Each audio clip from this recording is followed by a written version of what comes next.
Microsoft Excel ഉപയോഗിച്ച് work ചെയ്യുന്നവർക്ക് വളരെയധികം ഹെൽപ്ഫുൾ ആവുന്ന ഒരു ടിപ്പാണ് നമ്മൾ ഇന്ന് നോക്കുന്നത്.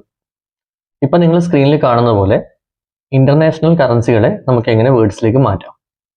ഇതിനു മുമ്പ് ഇന്ത്യൻ റുപ്പീസിനെ എങ്ങനെ നമുക്ക് വേർഡ്സിലേക്ക് മാറ്റാം എന്നുള്ളൊരു വീഡിയോ നമ്മൾ ചെയ്തിട്ടുണ്ടായിരുന്നു. അപ്പോൾ ഇന്ന് എക്സലിൽ VBA ഉപയോഗിച്ചിട്ട് എങ്ങനെയാണ് മറ്റ് കറൻസികളെ കൂടി നമുക്ക് വേർഡ്സിലേക്ക് മാറ്റാമെന്ന് കാണിച്ചു തരാം. അപ്പോൾ ഇതാണ് നമ്മുടെ ഇൻവോയ്സ്.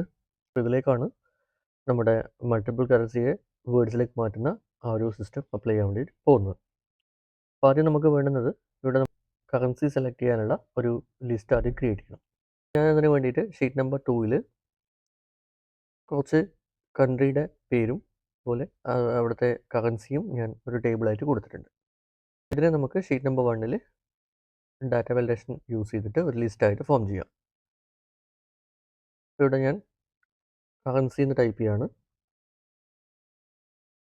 കറൻസി ഇതിൽ ഡാറ്റ വാലിഡേഷൻ യൂസ് ചെയ്തിട്ട് ഒരു ലിസ്റ്റ് ക്രിയേറ്റ് ചെയ്യാം. സോ ഡാറ്റയിൽ ഡാറ്റ വാലിഡേഷൻ ഇനി വാല്യൂ മാറ്റിയിട്ട് ലിസ്റ്റ് കൊടുക്കുക. സോഴ്സ് ഷീറ്റ് നമ്പർ 2ലേക്ക് പോയിട്ട് ഇവിടെയുള്ള കറൻസി മുഴുവനായിട്ട് സെലക്ട് ചെയ്യാം. ഓക്കെ കൊടുക്കുക.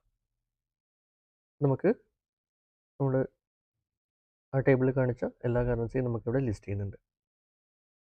അപ്പോൾ ഇനി നമുക്ക് വേണ്ടുന്നത് കറൻസിയെ വേർഡ്സിലേക്ക് മാറ്റാനുള്ള ഫംഗ്ഷൻ ക്രിയേറ്റ് ചെയ്യുക എന്നുള്ളതാണ്.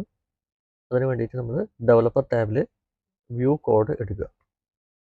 അവിടെ ഞാനിവിടെ ഓൾറെഡി മോഡ്യൂൾ ക്രിയേറ്റ് ചെയ്തിട്ടുണ്ട്. ഇനി നിങ്ങളുടെ സിസ്റ്റത്തിൽ മോഡ്യൂൾ ഇല്ല എങ്കിൽ ഇൻസെർട്ട് എടുക്കുക, മോഡ്യൂൾ. അപ്പോൾ നമുക്കൊരു മോഡ്യൂൾ ക്രിയേറ്റ് ആവും.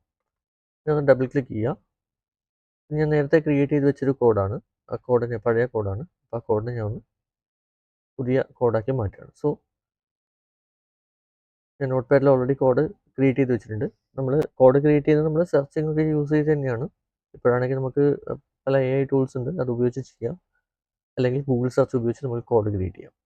ഓക്കെ, പിന്നെ നമ്മൾ കോപ്പി ചെയ്യുന്നു. Ctrl+C കൊടുക്കുക, കോപ്പി ചെയ്തു. ഇനി ഇത് മുഴുവനായിട്ടൊന്ന് സെലക്ട് ചെയ്യുക.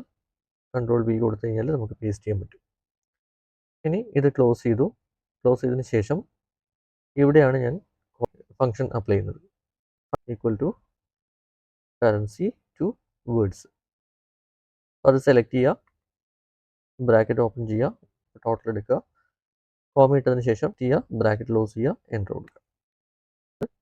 INR കൊടുക്കുകയാണ്. അപ്പോൾ 980 റുപ്പീസ് ആ മോഡലിലേക്ക് വന്നു. ഇനി അടുത്തത് AED എടുത്തു കഴിഞ്ഞാൽ ദിർഹംസിലേക്ക് മാറുന്നതായിരിക്കും. ഈ രീതിയിലാണ് നമ്മൾ ഈ ഒരു കാര്യം ചെയ്യുന്നത്.